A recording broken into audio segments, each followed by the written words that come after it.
Good morning on this, the feast of the Ascension. In this morning Eucharist, we read from the Acts of the Apostles, the first chapter, the account of Jesus' ascension into heaven, and how the disciples returned to Jerusalem with great joy. We also read the Gospel for the third Sunday of Easter, the road to Emmaus.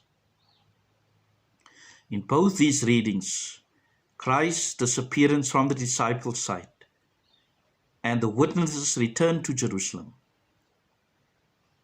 In both, this is where the true church, the work of the church begins.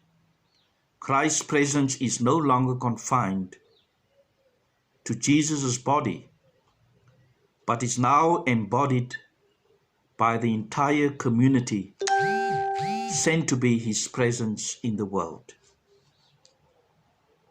We are disciples in that long line of women and men whose ancestors in the faith came from those following Christ on the road and that in the upper room.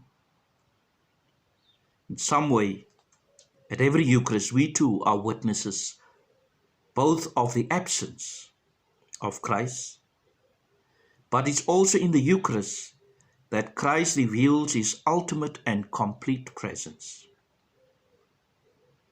St. Leo the Great, in one of his sermons, wrote, "What was visible in our Saviour has passed over into his mystery."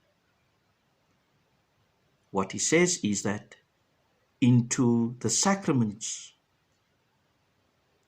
we celebrate that presence in the sacraments. We have a choice every time we gather for the Eucharist. We can stay looking up into the sky, looking for Christ.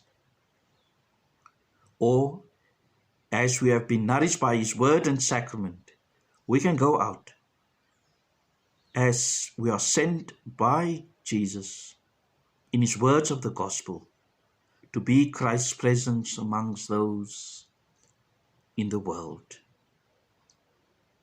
We as Ascension people, Easter people, must know what it is to withdraw. I hope and pray that you are blessed during this time, and particularly this day.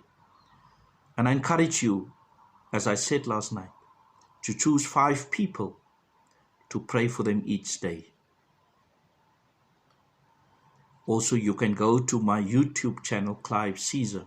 I've recorded some Easter messages over the last few weeks. It's about encouraging each other and celebrating the Easter joy. May you be blessed.